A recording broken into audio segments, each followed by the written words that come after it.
ത്രിയുഗി നാരായൺ യാത്രയുടെ അവസാന പടവുകളാണ്. അഗസ്ത്യമുനിയുടെ ആശ്രമവും ക്ഷേത്രവും കണ്ടുകഴിഞ്ഞുള്ള യാത്രയാണ്. രുദ്രപ്രയാഗിലെ രുദ്രനാഥ ക്ഷേത്രത്തിലേക്കാണ് ഇനി പോകുന്നത്. മുൻപ് കാർത്തിക് സ്വാമി ക്ഷേത്ര ദർശന സമയത്ത് ഈ ക്ഷേത്രത്തിൽ പോയിട്ടുണ്ട്. രണ്ടാമത്തെ പ്രാവശ്യമാണ് ഇപ്പോൾ ഇവിടെ വരുന്നത്.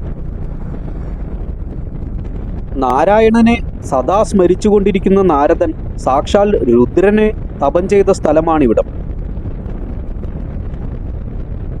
നാരദനെ സംഗീതവും വീണാവാദനവും പഠിപ്പിച്ച രുദ്രൻ പ്രത്യക്ഷനായ സ്ഥലം.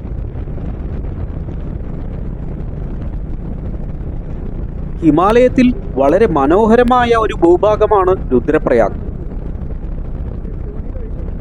ജിം കോർബറ്റ് എന്ന ശിക്കാരിയുടെ നായാട്ടുഭൂമിയായിരുന്നു ഇത്. നരഭോജികളായ ധാരാളം പുള്ളിപ്പുലികളെ കോർബറ്റ് തൻ്റെ തോക്കിനിരയാക്കിയിട്ടുണ്ട്. രുദ്രനാഥ ക്ഷേത്രത്തിലേക്കുള്ള കൽപ്പടവുകളാണ് ഈ കാണുന്നത്. ഹൈവേയിൽ നിന്നും വെറും 1/2 കിലോമീറ്ററേ ഈ ക്ഷേത്രത്തിലേക്കുള്ളൂ. ജഗദ്ഗുരു ആദിശങ്കരാചാര്യർ തന്നെയാണ് ഈ ക്ഷേത്രത്തിൻ്റെയും പുനരുദ്ധാരണ പ്രവർത്തനങ്ങൾ ചെയ്തത്. പടിക്കെട്ടുകൾ കയറി മുകളിലെത്തിയാൽ ക്ഷേത്രത്തിനോട് ചേർന്ന് ഇടതുവശത്തായി ഈ കാണുന്നത് ഒരു സംസ്കൃത പാഠശാലയാണ്. ഉത്തരാഖണ്ഡിൽ ഇങ്ങനെ ക്ഷേത്രങ്ങളോട് ചേർന്ന് സംസ്കൃത പാഠശാലകൾ ധാരാളമായി പ്രവർത്തിക്കുന്നുണ്ട്.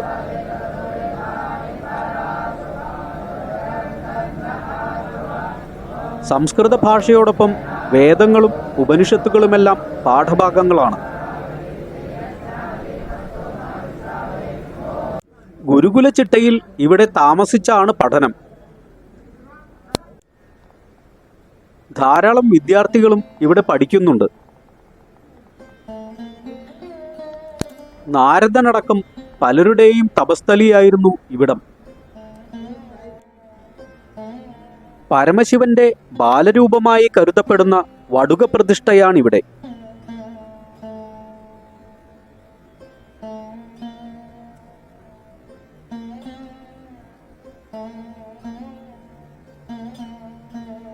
ശങ്കരാചാര്യരുടെ കാലത്തിനു ശേഷവും പലവിധ മാറ്റങ്ങൾക്ക് വിധേയമായിട്ടുണ്ട് ഈ ക്ഷേത്രം.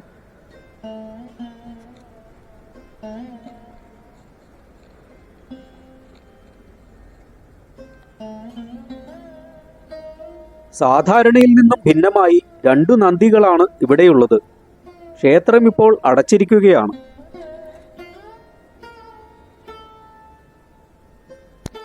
താഴിട്ടിട്ടില്ലാത്തതിനാൽ തുറന്നു ഉള്ളിൽ കയറി.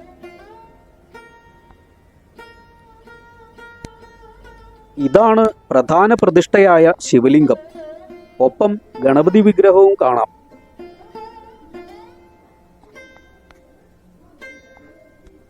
ശങ്കരാചാര്യർ പ്രതിഷ്ഠാകർമ്മം നിർവഹിച്ചതാണ് ഈ ശിവലിംഗം.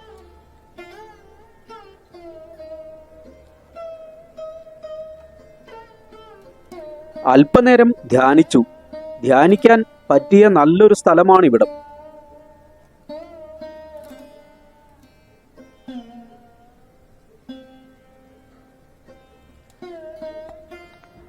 പിന്നെ പുറത്തിറങ്ങി ഒന്ന് വലം വെച്ചു.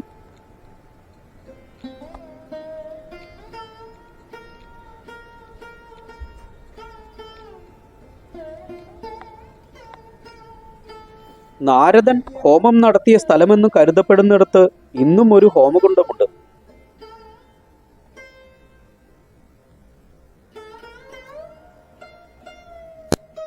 നാരദൻ ആരാധിച്ചിരുന്നതാണ് ഈ ശിവലിംഗമെന്നാണ് വിശ്വാസം.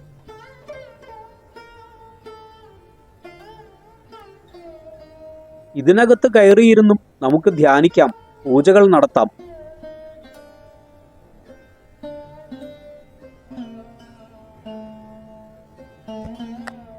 ഇതിനു തൊട്ടടുത്തായി തന്നെ വീണയുമായിരിക്കുന്ന നാരദന്റെ രൂപം പ്രതിഷ്ഠിച്ചിരിക്കുന്നു.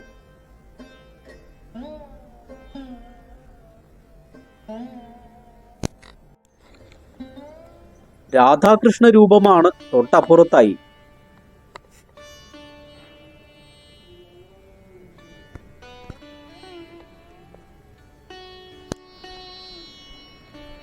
ശിവക്ഷേത്രങ്ങളെ വലം വയ്ക്കുകയില്ല എന്നതിനാൽ തിരിച്ചു നടന്നു.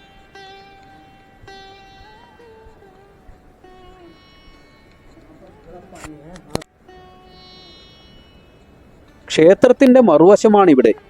ക്ഷേത്ര പൂജാരിമാർ താമസിക്കുന്ന സ്ഥലവും ഇവിടെ തന്നെയാണ്.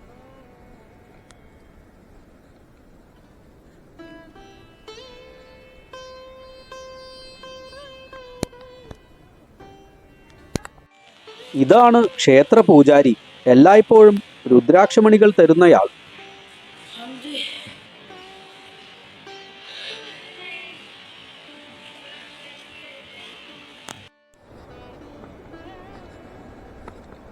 പടിക്കെട്ടുകൾ ഇറങ്ങി താഴെ സംഗമസ്ഥലത്തേക്കാണ് ഈ പോകുന്നത്. അവിടെയുമുണ്ട് ചില ചെറിയ ക്ഷേത്രങ്ങൾ.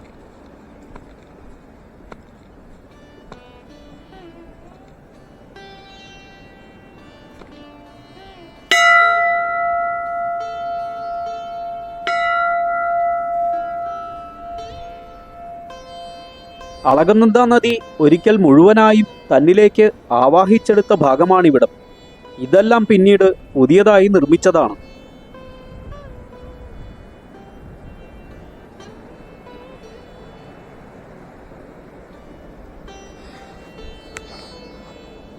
ദേവീ പ്രതിഷ്ഠയാണിവിടെ. പൂജാരി ധ്യാനത്തിലാണ്.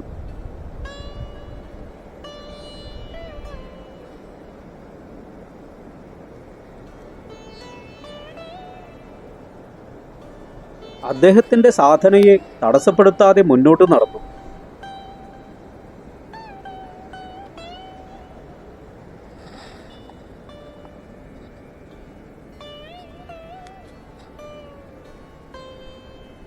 ഒരു ഭാഗത്ത് ശിവനെ പ്രണമിക്കുന്ന നാരദനെ കാണാം, ഒപ്പം ദേവീ വിഗ്രഹങ്ങളും.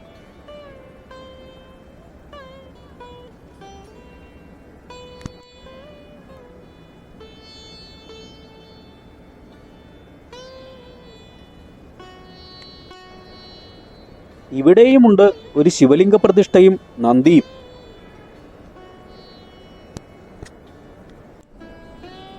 വലിയൊരു പ്ലാറ്റ്ഫോം തന്നെയാണ് ഇവിടെയുള്ളത്.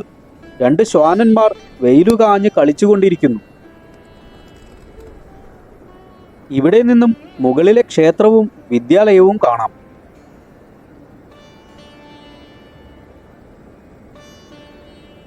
ഗിരിശൃംഗങ്ങളാൽ ചുറ്റപ്പെട്ട സ്ഥലം.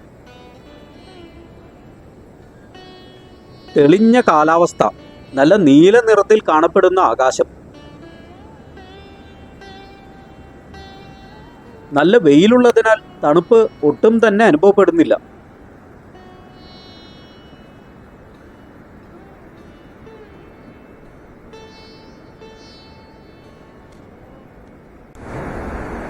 ഇതാണ് സംഗമസ്ഥലം.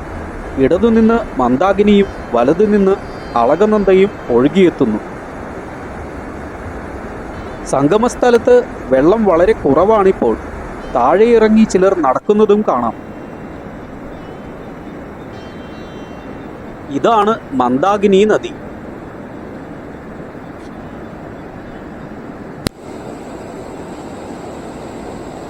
ഇത് അളകനന്ദയും. ഇപ്പോൾ വളരെ ശാന്തമായി ഒഴുകുന്ന ഈ 2 നദികളും വർഷക്കാലത്ത് രൗദ്രഭാവത്തിലാണ് എത്താറുള്ളത്.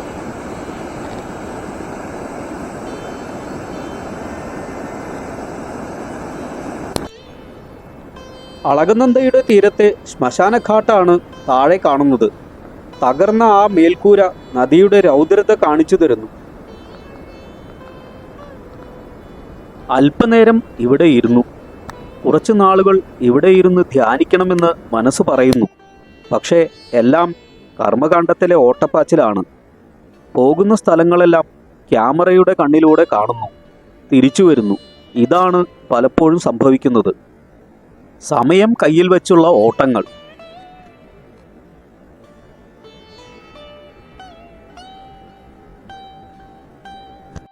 കറുപ്പും വെളുപ്പും നിറങ്ങളിലുള്ള ഈ ശ്വാനന്മാർ ജീവിതത്തിലെ ദ്വന്ദ്ഭാവങ്ങളെയാണ് പ്രതിനിധാനം ചെയ്യുന്നതെന്ന് എനിക്ക് തോന്നി.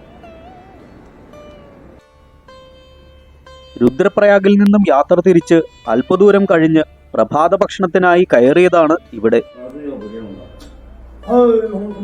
ബ്രേക്ക്ഫാസ്റ്റ് പതിവ് പോലെ ആലു പൊറോട്ട തന്നെ, അതല്ലെങ്കിൽ അടുത്ത ഓപ്ഷൻ മാഗി മാത്രമേയുള്ളൂ. ഇദ്ദേഹത്തിൽ നിന്നും പോകുന്ന വഴിയരികിലുള്ള ഒരു ഗുഹയെപ്പറ്റി അറിഞ്ഞു.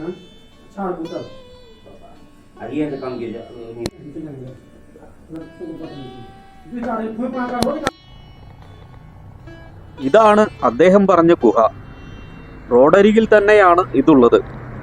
കല്ലുവെട്ടിയുണ്ടാക്കിയ ഒരു ടണലാണിത്. ഇതങ്ങനെ മുന്നോട്ട് പോകുന്നുണ്ട്. ഒരാൾക്ക് സുഖമായി നടക്കാം.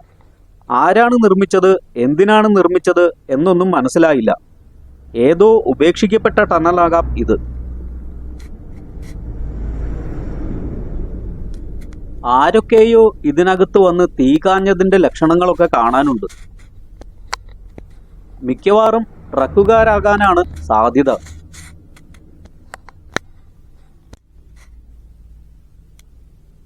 എന്നെപ്പോലെയുള്ള ബൈക്ക് യാത്രികർക്കും മഴക്കാലത്ത് ഇതൊരു അനുഗ്രഹമായിരിക്കും.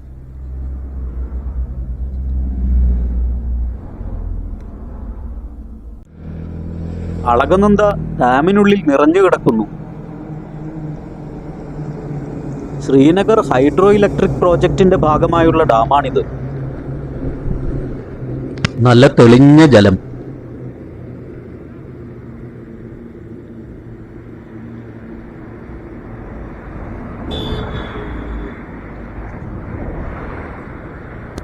കുറച്ചുകൂടി മുന്നോട്ട് പോയപ്പോൾ കീർത്തിനഗർ മറുകരയിൽ കാണാം.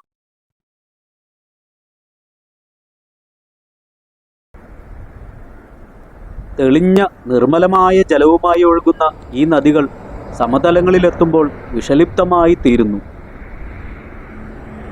നദികളെ ഇല്ലാതാക്കി സ്വന്തം അസ്തിത്വം തന്നെ ഇല്ലാതാക്കാനുള്ള ശ്രമമാണ് മനുഷ്യരാശിക്ക്. നദികളെ ദേവതകളായി ഉപാസിച്ചിരുന്ന ആ കാലം മറഞ്ഞുപോയിരിക്കുന്നു.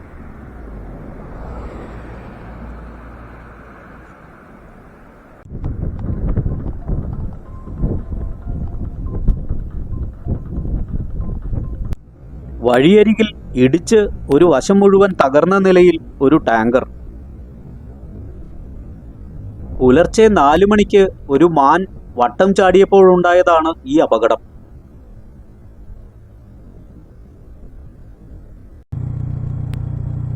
വീണ്ടും യാത്ര. ഇപ്പോഴെത്തുന്നത് ദേവപ്രയാഗിലേക്കാണ്. ശ്രീരാമൻ പരമശിവനെ തപസ് ചെയ്ത സ്ഥലമാണ് ദേവപ്രയാഗ്.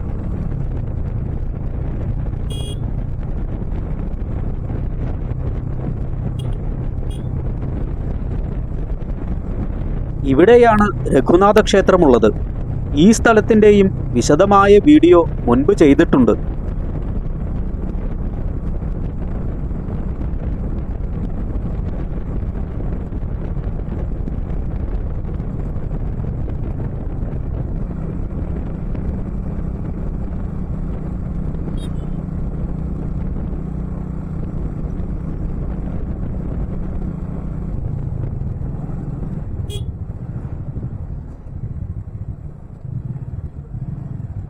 വലതുവശത്തെ ലവകുശ് ഹോട്ടലിലാണ് ഈ വഴി എത്തുമ്പോൾ താമസിക്കാറുള്ളത്. ഇപ്രാവശ്യത്തെ യാത്രയിൽ ഇവിടെ താമസിക്കുന്നില്ല. ഹരിദ്വാറിലാണ് സ്റ്റേ ഉദ്ദേശിക്കുന്നത്. ശക്തിപീഠമായ ചന്ദ്രപദിനിയിലേക്ക് ഇവിടെ നിന്നും ടാക്സി ലഭിക്കും. 2800 രൂപയാണ് പോയി വരാനുള്ള ചാർജ്. ഇവിടെ നിന്നും 4 മണിക്കൂറിനുള്ളിൽ പോയി വരാവുന്ന ഒരു സ്ഥലമാണ് ചന്ദ്രപദനി. വളരെ മനോഹരമായ സ്ഥലം.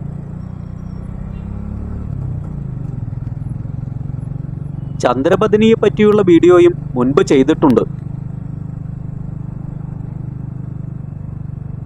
കാർ പാർക്കിങ്ങിൽ നിന്നും വെറും 1 കിലോമീറ്റർ മാത്രമേയുള്ളൂ ട്രക്കിംഗ്. ഈ വഴി യാത്ര ചെയ്യുന്നവർ ഒരിക്കലെങ്കിലും പോയി കാണേണ്ട ഒരു സ്ഥലമാണ് ചന്ദ്രപദനി എന്നാണ് എൻ്റെ അഭിപ്രായം. കലങ്ങിമറിഞ്ഞു വരുന്ന ഭാഗീരഥയും മറുവശത്തു നിന്ന് വരുന്ന അളകനന്ദയും ചേരുന്ന സ്ഥലമാണ് ദേവപ്രയാഗ്. ഇവിടെ നിന്നുമാണ് നദിക്ക് ഗംഗ എന്ന പേര് ലഭിക്കുന്നത്. വലതുവശത്തെ മലയുടെ മുകളിൽ കേന്ദ്ര സർക്കാരിന് കീഴിലുള്ള സംസ്കൃത യൂണിവേഴ്സിറ്റി കാണാം. ധാരാളം മലയാളികളും ഇവിടെ വിദ്യാർത്ഥികളായുണ്ട്. കഴിഞ്ഞ പ്രാവശ്യത്തെ ദർശനത്തിനിടയിൽ അങ്ങനെ കുറച്ചുപേരെ ഇവിടെ കണ്ടുമുട്ടുകയുണ്ടായി.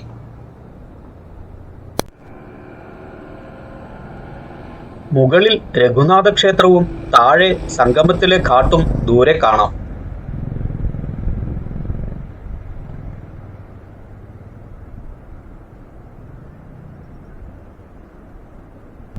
വീണ്ടും യാത്ര. നദിക്ക് മുകളിലൂടെ ശക്തിമത്തായ പാലങ്ങൾ തീർത്ത് യാത്ര സുഗമമാക്കിയിരിക്കുന്നു.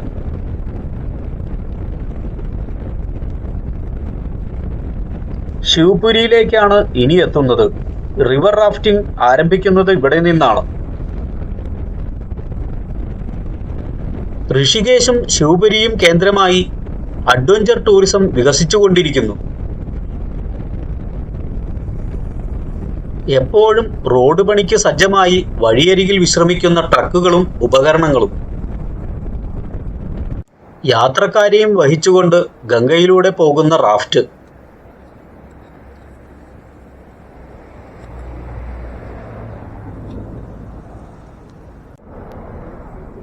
ഇവിടെ ഇടതുവശത്ത് താഴെയായാണ് ശിവപുരിയിലെ വസിഷ്ഠ ഗുഹ. ആ വീഡിയോയുടെയും ലിങ്ക് ഡിസ്ക്രിപ്ഷനിൽ കൊടുക്കുന്നുണ്ട്.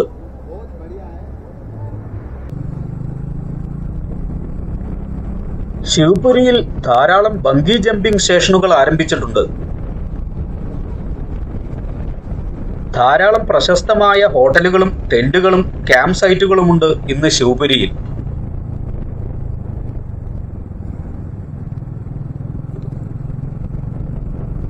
ബംഗി ജമ്പിംഗ് ടവറുകളാണ് വലതുവശത്ത് ഉയരത്തിൽ കാണുന്നത്.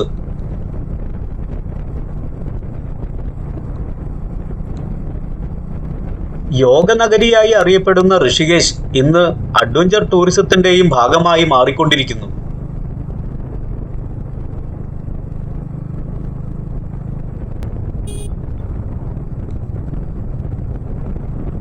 പല കോർപ്പറേറ്റ് സ്ഥാപനങ്ങളിലെയും ജോലിക്കാർ ഇന്ന് അവധി ആഘോഷിക്കുന്നത് ഋഷികേശിലും ശിവപുരിയിലുമൊക്കെയാണ്.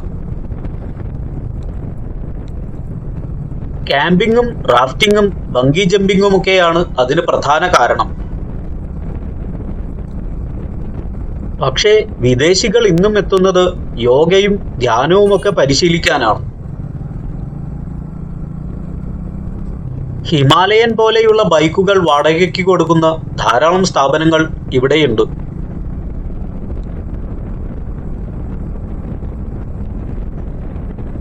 കരിമ്പിൻ ജ്യൂസ് കുടിക്കാനായി ഒന്ന് നിർത്തി. പണ്ട് 20-നും 30-നും ഒക്കെ കിട്ടിയിരുന്നു. ഇന്നത് 60 രൂപയായി മാറിയിരിക്കുന്നു.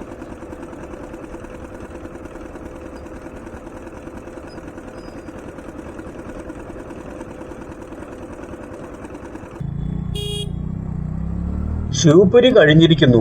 ഇതൊക്കെ ഋഷികേശിന്റെ ഭാഗമാണ്. കൂടുതലും വിദേശികളാണ് ഇവിടെ എത്തുന്നത്. ഋഷികേശിന്റെ ഔട്ടർ ഭാഗമാണ് ഇതൊക്കെ. ഇവിടെ നിന്നും ഇടത്തോട്ട് തിരിഞ്ഞു പോകുമ്പോഴാണ് നദിയോട് ചേർന്നുള്ള ഋഷികേശിന്റെ ഭാഗങ്ങൾ.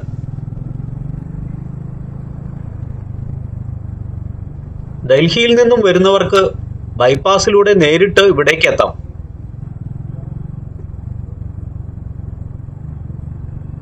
ഡൽഹിയിലുള്ളവർക്ക് വീക്കെൻഡ് ചെലവഴിക്കാനായി പെട്ടെന്ന് എത്താവുന്ന ഒരു സ്ഥലമാണ് ഋഷികേശ്. ഡൽഹിയിൽ നിന്നും വെറും 240ഓളം കിലോമീറ്ററേ ഇവിടേക്കുള്ളൂ.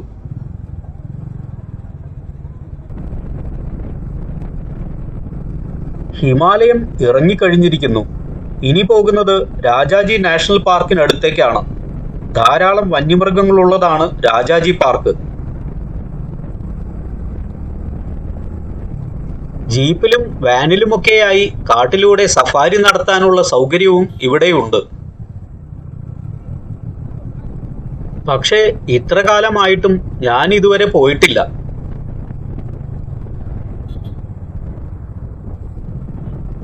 ഇനി എത്തുന്നത് ഹരിദ്വാറിലേക്കാണ്.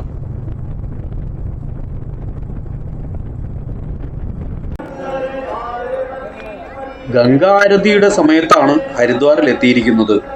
5:30-ക്കാണ് ആരതി തുടങ്ങുക. 6 മണിക്ക് കഴിയും. നിറയെ ആൾക്കാരുണ്ട് ഹർക്കി പൗഡിയിൽ. അതെപ്പോഴും അങ്ങനെ തന്നെയാണ്. ഗംഗയെ പൂജിക്കുകയാണ് എല്ലാവരും. സമുദ്രമന്ഥനത്തിനു ശേഷം അമൃതുമായി ഗരുഡൻ പോകുമ്പോൾ ഒരു തുള്ളി ഇവിടെ ഹർക്കി പൗഡിയിലും വീണിരുന്നു. അതിനാൽ കുംഭമേള ഇവിടെയും ആഘോഷിക്കാറുണ്ട്. ഗംഗയിൽ ഡാം കെട്ടിയാണ് ഹർക്കി പൗഡിയിലേക്ക് കനാൽ മാർഗം വെള്ളം തുറന്നുവിടുന്നത്. ഇടയ്ക്കിടെ ചെക്ക് ഡാം അടച്ച് ഇവിടമെല്ലാം വൃത്തിയാക്കാറുമുണ്ട്. ഹരിദ്വാറിനും ഋഷികേശിനും ഇടയ്ക്ക് ചില്ല എന്ന സ്ഥലത്താണ് ഡാം ഉള്ളത്. പർവ്വതങ്ങളിൽ നിന്നും ഉത്ഭവിച്ചെത്തുന്ന ഗംഗയിലെ ജലം ഇവിടെ ഹരിദ്വാറിലും വളരെ വൃത്തിയുള്ളതാണ്. പക്ഷേ ഇനി താഴോട്ടൊഴുകുന്ന ഗംഗ പലവിധ പ്രദൂഷണങ്ങൾ ഏറ്റുവാങ്ങുന്നു.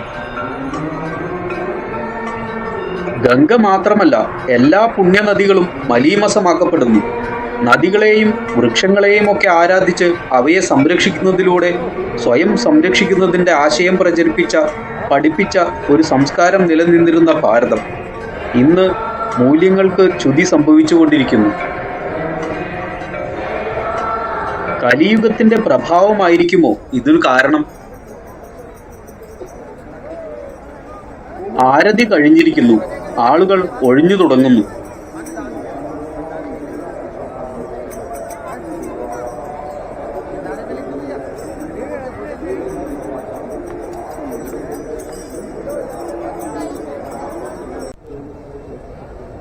ആളുകളെ പ്രതീക്ഷിച്ചിരിക്കുന്ന കടകളും പാത്രങ്ങളും.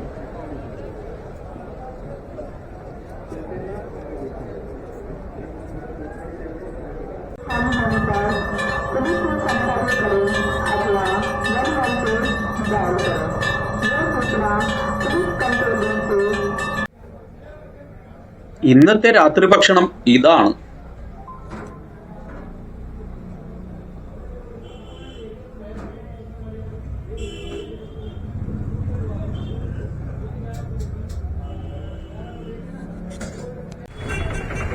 ഇപ്പോൾ മിക്കവാറും ഭീംഗോഡയ്ക്ക് അടുത്തായാണ് റൂം എടുക്കുന്നത്. പക്ഷേ ഒറ്റയ്ക്ക് വന്നാൽ ധർമ്മശാലകളിൽ മുറികൾ കിട്ടില്ല. പിന്നെ ഹോട്ടൽ തന്നെയാണ് ആശ്രയം. ഭീംഗോഡയിൽ മിക്കവാറും തിരക്ക് കുറവാണ്. അധികമാർക്കും ഈ സ്ഥലത്തെ പറ്റി അറിവില്ല. വനവാസക്കാലത്ത് പാണ്ഡവർ താമസിച്ച സ്ഥലമാണിത്. ഭീമൻ കാൽമുട്ടുകൊണ്ടിടിച്ച് വരുത്തിയ ഒരു നീരുറവിയും ഉണ്ടിവിടെ.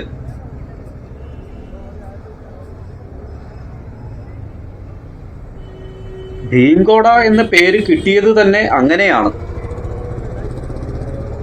പാറ തുരന്നുണ്ടാക്കിയ ഒരു ക്ഷേത്രമാണ് ഭീംഗോഡയിലുള്ളത്. ക്ഷേത്രത്തിനടുത്തായി ഒരു കുളവുമുണ്ട്.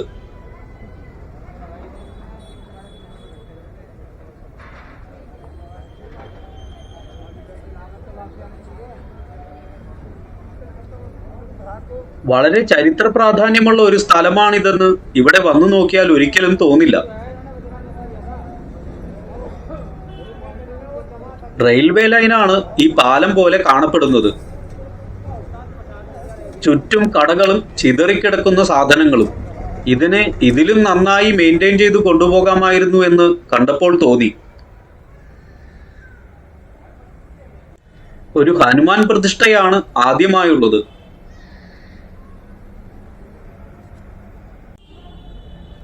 ഇവിടെ കാണപ്പെടുന്ന വിഗ്രഹങ്ങൾ അവ്യക്തങ്ങളാണ്.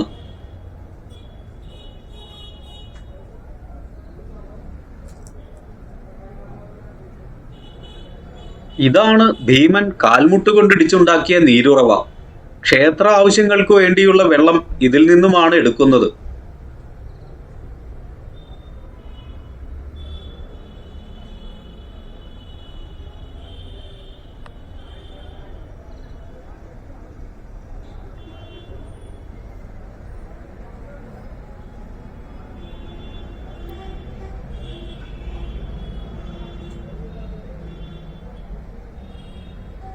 മുകളിൽ കയറി എത്തിയാൽ പാണ്ഡവരുടെ പ്രതിഷ്ഠയാണ്.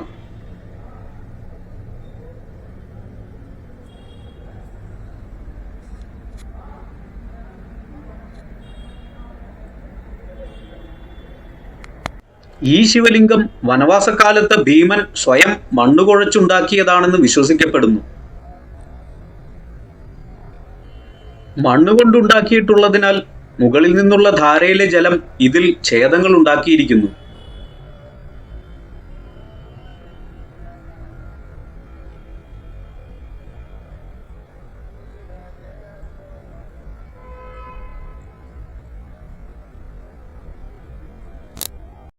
തെരുവ് പതുക്കെ നിശബ്ദമായി കൊണ്ടിരിക്കുന്നു. കടകളും അടഞ്ഞു തുടങ്ങുന്നു.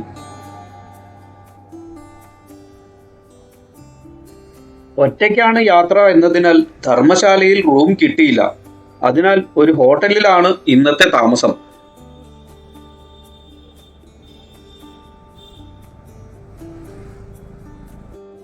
ബൈക്കിനു മാത്രം സഞ്ചരിക്കാവുന്ന ഒരു ഇടുങ്ങിയ വഴിയാണ് ഇവിടേക്ക്. അതിനാൽ എന്നെ കൂടാതെ വേറെ ആരെയും ഇവിടെ കാണാനില്ല. അധികം മുറികളുമില്ല ഇവിടെ.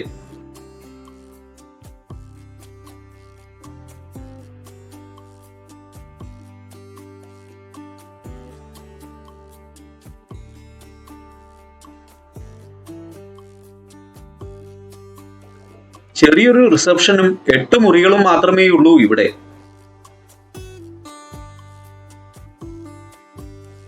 ഇതിന്റെ ഉടമസ്ഥന്റെ വീടും ഈ ഹോട്ടലിനോട് ചേർന്ന് തന്നെയാണുള്ളത്.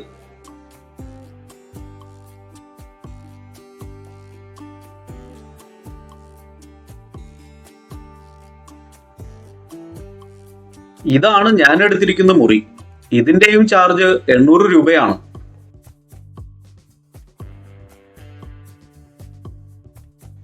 അത്യാവശ്യ സൗകര്യങ്ങൾ മാത്രമേയുള്ളൂ. പക്ഷേ എനിക്കിത് ധാരാളമാണ്.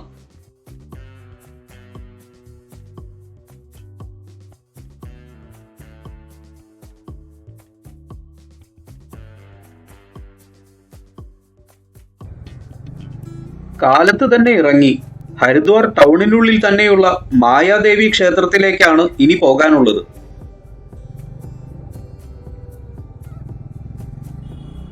ഈ ക്ഷേത്രത്തെ പറ്റിയും അധികമാരും കേട്ടിട്ടില്ല. എന്റെ പല സുഹൃത്തുക്കളോടും ഞാൻ ചോദിച്ചിട്ടുമുണ്ട്. ഹരിദ്വാറിന് ആ പേര് ലഭിച്ചതുപോലും ഈ ക്ഷേത്രത്തിൽ നിന്നാണ്.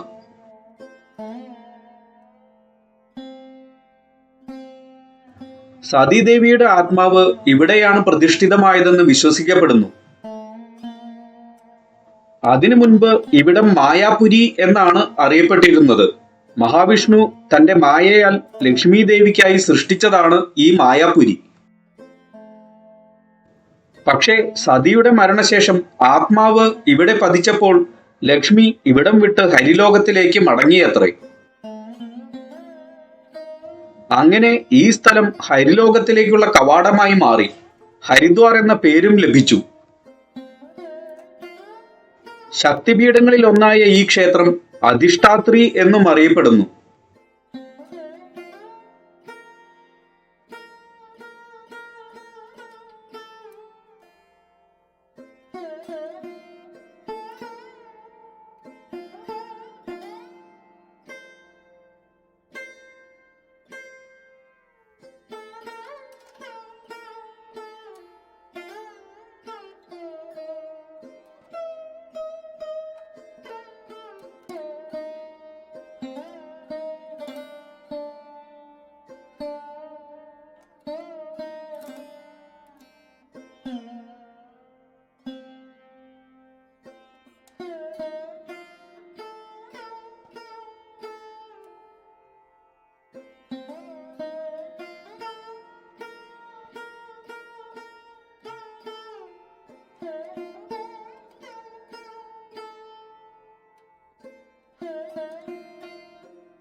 സാധാരണയിൽ നിന്നും വിഭിന്നമായി ത്രികോണാകൃതിയിലാണ് ഇവിടുത്തെ ഹോമകുണ്ഡം.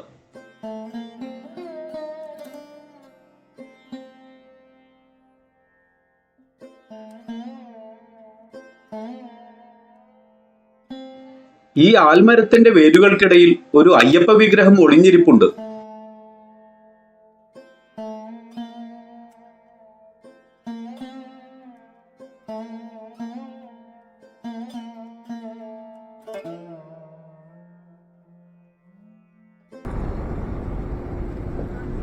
ഒരാഴ്ചയോളം നീണ്ട യാത്ര തീരുകയാണിവിടെ. ഇനി ഹരിദ്വാറിൽ നിന്നും 5 മണിക്കൂറിൽ ഞാൻ വീട്ടിലെത്തും.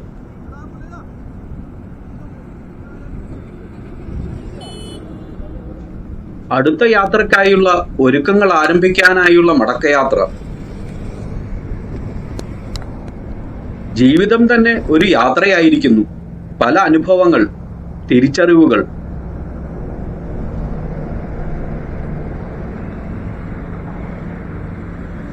റോഡും ഡാബകളുമായുള്ള യാത്ര. വീണ്ടും ഒരു യാത്രയുമായി കണ്ടുമുട്ടാം. നമസ്തേ.